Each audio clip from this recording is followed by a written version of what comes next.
Hello friends, welcome to Samayal. இன்னைக்கு நம்மளோட வீடியோல பெண்களுக்கு தேவையான நம்ம டெய்லி யூஸ் பண்ற மாதிரியான கிச்சன் டிப்ஸ் மற்றும் வீட்டு குறிப்புகள் தான் பார்க்க போறோம். இந்த வீடியோல நான் சொல்லக்கூடிய டிப்ஸ் எல்லாமே உங்களுக்கு ரொம்ப புதுசாவும் ரொம்ப யூஸ்ஃபுல்லாவும் இருக்கும்.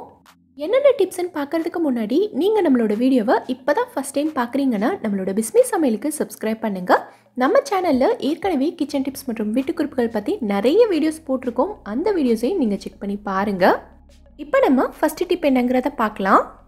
இப்போ இருக்க இந்த மழை நேரத்துலயும் குளிர் நேரத்துலயும் நம்ம எல்லாருக்குமே ஈவினிங் டைம்ல டீயோட சூடா ஏதாவது சாப்பிட்டா நல்லா இருக்கும்னு தோணும். அதுலயும் வாழைக்காய் பஜ்ஜினா கேட்கவே வேண்டாம், எல்லாருக்கும் ஃபேவரட் தான்.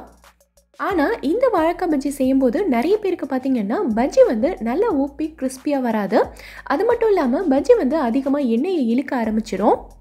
ஸோ இந்த டிப்பில் நம்மளோட வாழைக்காய் பஜ்ஜி நல்ல ஊப்பி கிறிஸ்பியாகவும் இந்த கிறிஸ்பினஸ் கொஞ்சம் கூட குறையாமல் நிறைய நேரத்துக்கு அப்படியே இருக்கணும். அதே சமயம் கொஞ்சம் கூட எண்ணெய் அள்ளவே கூடாதுன்னா என்ன பண்ணணுங்கிறத பார்க்கலாம். நீங்கள் எப்போவுமே பஜ்ஜி மாவுக்கு என்னென்ன பொருளெல்லாம் சேர்த்து மிக்ஸ் பண்ணுவீங்களோ எல்லாத்தையும் சேர்த்துக்கங்க. நான் கடலை மாவு, கொஞ்சமாக மிளகாய்த்தூள், உப்பு, பெருங்காயத்தூள் மட்டும்தான் சேர்த்துருக்கேன். இப்போ தான் நம்ம ஒரு முக்கியமான பொருள் சேர்க்க போகிறோம். 1 டேபிள் ஸ்பூன் அளவுக்கு நல்ல சூடாக இருக்க எண்ணெயை இதில் சேர்த்துக்கலாம். சேர்த்து நல்லா மிக்ஸ் பண்ணதுக்கப்புறமா நீங்கள் எப்பவும் போல் தண்ணி சேர்த்து மாவை நல்லா கரைச்சிக்கோங்க. இந்த மாதிரி நம்ம சூடான எண்ணெய் சேர்க்கறதுனால பஜ்ஜி நமக்கு நல்ல கிறிஸ்பியாக வரும். அதே சமயம் நீங்கள் பொரிச்சு எடுக்கும்போது பஜ்ஜி கொஞ்சம் கூட எண்ணெயை இழுக்கவே இழுக்காது. நீங்கள் எப்போவுமே பஜ்ஜிக்கு மாவு கலக்கும் போது ஃபஸ்ட்டு கொஞ்சமாக தண்ணி சேர்த்து நல்ல கட்டி இல்லாமல் ஒரு திக்கான பதத்துக்கு கலந்துட்டு அதுக்கப்புறமா நீங்கள் தேவையான அளவுக்கு தண்ணி சேர்த்து கலந்து விட்டுக்கலாம். ஃபஸ்ட்டே நம்ம அதிகமாக தண்ணி சேர்த்துட்டோன்னா மாவு கட்டி ஆயிரும். அதுக்கப்புறமா நமக்கு மிக்ஸ் பண்ணுறதுக்கு ரொம்ப கஷ்டமாக இருக்கும். ஸோ இனி நீங்கள் பஜ்ஜி செய்ய போகிறீங்க அப்படின்னா நான் சொன்ன மாதிரி மாவில் சூடாக 1 கரண்டி அளவுக்கு எண்ணெய் சேர்த்துட்டு அதுக்கப்புறமா செஞ்சு பாருங்கள், அவ்வளோ சூப்பராக வரும். நீங்கள் ட்ரை பண்ணி பார்த்துட்டு எனக்கு கமெண்ட்டில் சொல்லுங்கள். இப்போ நம்ம அடுத்த டிப் என்னங்கிறத பார்க்கலாம். நம்ம எல்லார் வீட்லேயுமே பொதுவாகவே ரசம் செய்வோம். ரசம் வைக்கிறது ஒன்றும் பெரிய விஷயம் இல்லை தான், நம்ம எல்லாருக்கும் தெரியும். நிறைய வகையான ரசம் இருக்குது, ஒவ்வொருத்தங்களுக்கும் ஒவ்வொரு கைப்பக்குவம் இருக்கும். ஆனால் இப்போ நான் சொல்ல போகிற டிப்பில் நீங்கள் எந்த வகையான ரசம் செஞ்சுருந்தாலும் பரவாயில்ல, உங்கள் ரசத்தோட டேஸ்ட் எப்படி இருந்தாலும் பரவாயில்ல, இப்போ நான் சொல்ல போகிற இந்த ஒரே ஒரு பொருளை நீங்கள் சேர்த்திங்கன்னா போதும், ரசத்தோட டேஸ்ட் உங்களுக்கு வேறு லெவலில் இருக்கும். என்னங்கிறத பார்க்கலாம். எப்பவும் போல் எண்ணெய் நல்லா சூடானதும் இதில் கடுகு, பெருங்காயம் சேர்த்து தாளிச்சிட்டு ரசத்துக்கு நுணுக்கி வச்சுருக்கிறத கொட்டி ஒரு தடவை வதக்கி விட்டுக்கலாம். அடுத்து புளியும் தக்காளியும் கரைச்சி வச்சுருக்கேன், இதை சேர்த்துட்டு ரசத்துக்கு தேவையான அளவுக்கு தண்ணி சேர்த்துக்கலாம். அடுத்து நான் மஞ்சள் தூளும் தேவையான அளவுக்கு உப்பும் சேர்த்துக்கிறேன். இப்போ பார்த்தீங்கன்னா ரசம் நல்ல நுரக்கட்டி வந்திருக்கு, கொதிக்க ஆரம்பிக்க போகுது. இந்த ஸ்டேஜில் நம்ம கொஞ்சமாக மல்லியில் தூவி நல்லா கலந்து விட்டுட்டு இப்போ தான் ஒரு முக்கியமான பொருள் சேர்க்க போகிறோம். ஸ்டவ்வை ஆஃப் பண்ணிவிட்டு கடைசியாக 1 டீஸ்பூன் அளவுக்கு நெய் சேர்த்து நல்லா கலந்து விட்டுருங்க. இந்த மாதிரி நம்ம கடைசியாக நெய் சேர்த்து கலந்து விடும்போது ரசத்தோட டேஸ்ட் அவ்வளோ சூப்பராக இருக்கும். பிகினர்ஸ் எல்லாருக்கும் இந்த டிப் ரொம்பவே யூஸ்ஃபுல்லாக இருக்கும்னு நினைக்கிறேன். ட்ரை பண்ணி பாருங்கள். இப்போ நம்ம அடுத்த டிப் என்னங்கிறத பார்க்கலாம். நம்ம வீடியோவில் நான் ஏற்கனவே சொல்லியிருக்கேன் கத்திரிக்காய் ரொம்ப நேரம் கலர் மாறாமல் இருக்கணும்னா என்ன பண்ணணுங்கிறது. ஆனால் இப்போ நான் சொல்ல போகிறது ரொம்ப சிம்பிளானது, அதே சமயம் ரொம்ப எஃபெக்டிவாக இருக்கும். என்னங்கிறத பார்க்கலாம். நம்ம எல்லார் வீட்லேயுமே குழம்புல போடுறதுக்கோ இல்லை வறுவல் பண்ணுறதுக்கோ இந்த மாதிரி கத்திரிக்காய் கட் பண்ணுவோம். எல்லாருக்கும் தெரிஞ்ச விஷயந்தான், கத்திரிக்காய் கட் பண்ண உடனே தண்ணியில் போட்டுறணும், இல்லைனா கருத்து போயிருங்கிறது. அப்படி நம்ம கட் பண்ணி தண்ணியில் போட்டு வச்சுருந்தாலுமே சில சமயங்களில் நம்ம சமைக்கிறதுக்கு கொஞ்சம் லேட் ஆகிட்டா கூட இந்த கத்திரிக்காய் ஃபுல்லாகவே கலர் மாறி போயிடும். ஒரு மாதிரி ப்ரௌன் கலரில் பார்க்குறதுக்கே அந்தளவுக்கு நல்லா இருக்காது. இந்த பவுலில் தேவையான அளவுக்கு தண்ணி எடுத்திருக்கேன். இப்போ இதில் நம்ம கொஞ்சமாக கல் உப்பு சேர்த்துக்கலாம். இந்த உப்பு ஃபுல்லாக கரையணும். ஸோ நல்லா மிக்ஸ் பண்ணி விட்டுக்கோங்க. இப்போது இந்த தண்ணியில் நம்ம கட் பண்ணி வச்சுருக்க கத்திரிக்காயை போட்டு வச்சுட்டோன்னா எவ்வளோ நேரம் ஆனாலும் சரி இது உங்களுக்கு கருத்தே போகாது. நம்ம கட் பண்ண பகுதி உள்பக்கம் இருக்கிற மாதிரி திருப்பி விட்டுக்கோங்க. இப்போ நான் இதை தண்ணிக்குள்ளே போட்டு 40 நிமிஷம் ஆயிடுச்சு. இப்போ இதை நான் உங்களுக்கு எடுத்து காட்டுறேன் பாருங்கள். ஒரு கத்திரிக்காய் கூட கலர் மாறவே இல்லை, அவ்வளோ ஃப்ரெஷ்ஷாக இருக்குது பாருங்கள். இந்த டிப்பை நான் ட்ரை பண்ணும்போது எனக்குமே ரொம்ப சந்தோஷமாக இருந்தது, ஒன்று கூட கலர் மாறலையேன்னு. ஸோ நீங்களும் ட்ரை பண்ணி பாருங்கள். ட்ரை பண்ணிவிட்டு எனக்கு கமெண்ட்டில் சொல்லுங்கள். இப்போ நம்ம அடுத்த டிப் என்னங்கிறத பார்க்கலாம். இப்போ இருக்க இந்த குளிர் நேரத்தில் வெங்காயம் எல்லாம் பார்த்தீங்கன்னா நமக்கு ரொம்ப சீக்கிரமாக கெட்டு போயிடும். நம்ம நேற்று தான் கடையிலேருந்து வாங்கிட்டு வந்திருப்போம், இன்றைக்கி கட் பண்ணி பார்க்கும்போது அழுகி போயிருக்கும். என்னென்னா நம்ம சரியாக பார்த்து வாங்குறதில்ல.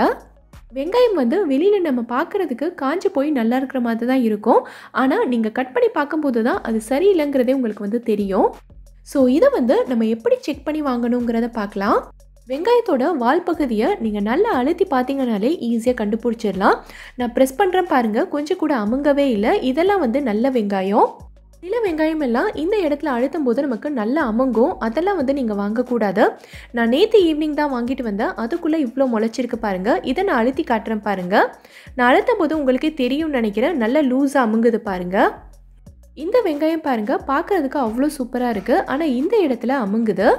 உங்களால் கடையில் இந்த மாதிரி செக் பண்ணி வாங்க முடியலைன்னா நீங்கள் வீட்டுக்கு வந்த உடனே வெங்காயத்தை எல்லாத்தையும் செக் பண்ணி இந்த மாதிரி இருக்கிற வெங்காயத்தை தனியாக எடுத்து வச்சுருங்க. ஸோ இதெல்லாம் நம்ம வந்து ஃபஸ்ட்டு யூஸ் பண்ணிவிட்டு மித்ததை அப்புறமா யூஸ் பண்ணிக்கலாம். இந்த டிப் ரொம்பவே யூஸ்ஃபுல்லாக இருக்கும்னு நினைக்கிறேன். இப்போ நம்ம அடுத்த டிப் என்னங்கிறத பார்க்கலாம். நம்ம வீட்டில் போண்டா பண்ணுறதுக்கு, பஜ்ஜி பண்ணுறதுக்கெல்லாம் கடலை மாவு, அரிசி மாவு நிறைய வாங்கி வச்சுருப்போம். அதுலேயும் பண்டிகை நாட்களில் பார்த்திங்கன்னா பலகாரங்கள் செய்கிறதுக்காக நிறைய வாங்கி ஸ்டோர் பண்ணியிருப்போம். ஆனால் கடலை மாவு பார்த்திங்கன்னா நமக்கு நிறைய நாளைக்கு ஸ்டோர் பண்ணி வைக்க முடியாது.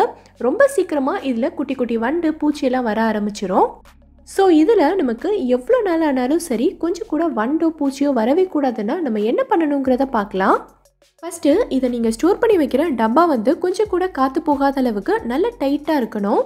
அடுத்து இந்த மாவை எடுக்கிறதுக்கு நீங்கள் யூஸ் பண்ணுற ஸ்பூனோ இல்லை கப்போ எதுவாக இருந்தாலும் சரி, அது நல்லா காஞ்சிருக்கணும். அதில் கொஞ்சம் கூட ஈரப்பதம் இருக்கவே கூடாது. அடுத்து இதில் வண்டு வராமல் கூடவே மாவு வந்து கட்டி கட்டியாக ஆகாமல் இருக்கிறதுக்கு இதில் நம்ம காஞ்ச மிளகாய் தான் சேர்க்க போகிறோம். இந்த மாவுக்கு நான் வந்து 2 காஞ்ச மிளகாய் சேர்த்துக்கிறேன். நீங்கள் நிறைய மாவு வச்சுருந்தீங்கன்னா இன்னும் கொஞ்சம் மிளகாய் சேர்த்துக்கோங்க. இந்த மாதிரி நம்ம செய்யும்போது எவ்வளோ நாள் ஆனாலும் சரி இதில் உங்களுக்கு வண்டோ பூச்சியோ வரவே வராது. நல்லா ஃப்ரெஷ்ஷாக இருக்கும். ட்ரை பண்ணி பாருங்கள். இப்போ நம்ம அடுத்த டிப் என்னங்கிறத பார்க்கலாம். இப்போ நான் சொல்ல போகிற இந்த டிப் வந்து நம்ம எல்லாருக்குமே ரொம்ப ரொம்ப முக்கியமானது.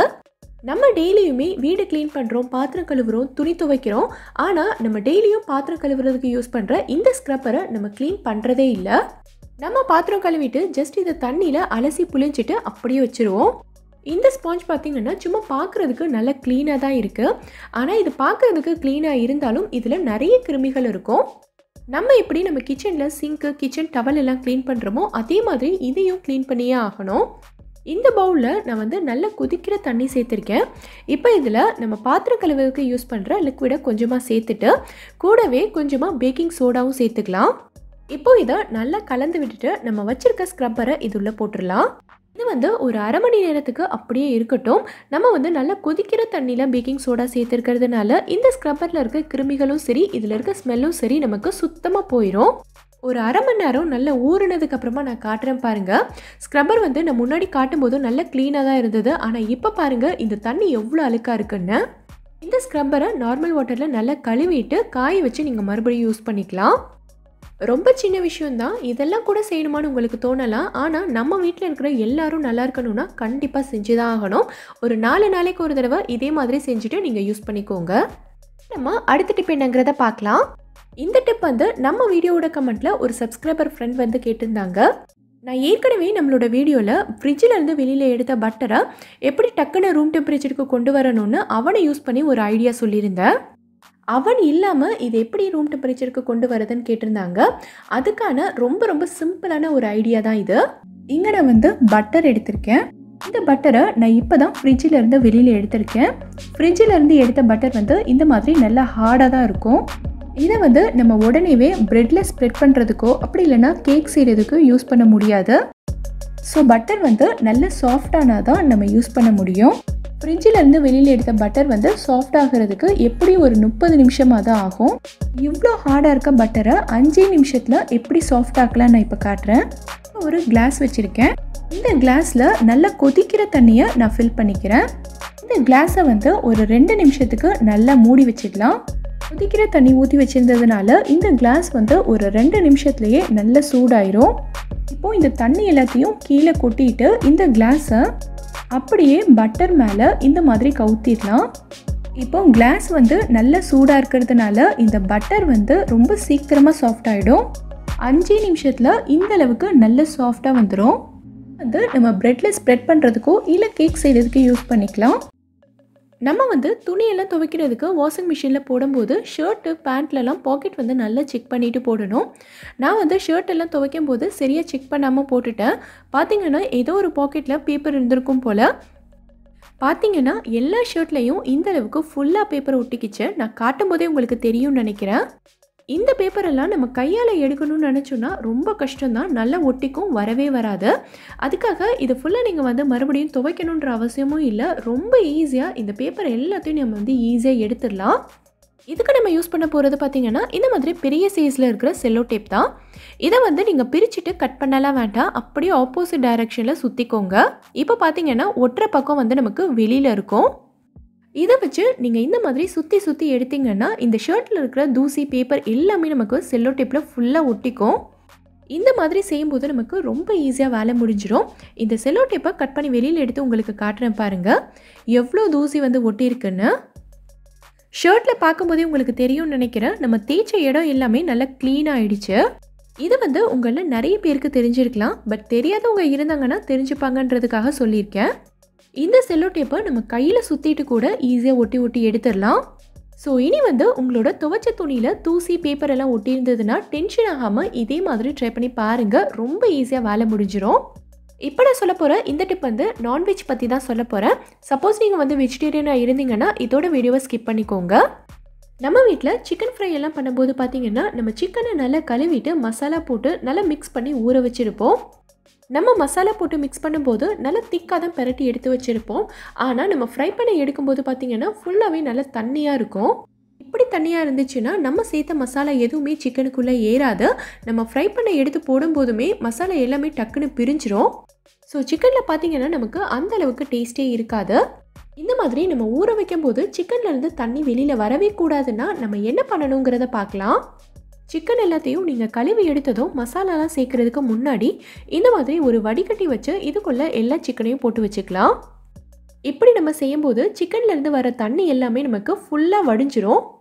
ஒரு 15லேருந்து 20 நிமிஷத்துக்கு விட்டிங்கனாலே போதும், சிக்கன்லேருந்து எல்லா தண்ணியும் நமக்கு கம்ப்ளீட்டாக வடிஞ்சிரும். அதுக்கப்புறமா நீங்கள் எப்பவும் போல் மசாலா போட்டு பெரட்டிக்கலாம். இந்த மாதிரி நம்ம செய்யும்போது சிக்கனில் உப்பு மசாலாலாம் நல்லா ஒட்டி பிடிச்சி ரொம்ப டேஸ்ட்டாக இருக்கும். ட்ரை பண்ணி பாருங்கள். இந்த வீடியோவில் நான் சொல்லியிருக்க எல்லா டிப்ஸுமே உங்களுக்கு ரொம்பவே யூஸ்ஃபுல்லாக இருக்கும்னு நினைக்கிறேன். எந்த டிப் உங்களுக்கு ரொம்ப யூஸ்ஃபுல்லாக இருந்ததுங்கிறத கீழே இருக்க கமெண்ட்டில் எனக்கு சொல்லுங்கள். இந்த வீடியோ பிடிச்சிருந்தா லைக் பண்ணுங்கள், உங்கள் ஃப்ரெண்ட்ஸ் உங்கள் ஃபேமிலி மெம்பர்ஸ் கூட இந்த வீடியோவை ஷேர் பண்ணுங்கள். மறக்காமல் நம்ம பிஸ்மி சமையலுக்கு சப்ஸ்கிரைப் பண்ணிவிட்டு பக்கத்தில் இருக்கக்கூடிய பெல் ஐக்கானையும் கிளிக் பண்ணி அதில் ஆல்ங்கிற ஆப்ஷனையும் செலக்ட் பண்ணுங்கள். தேங்க்யூ.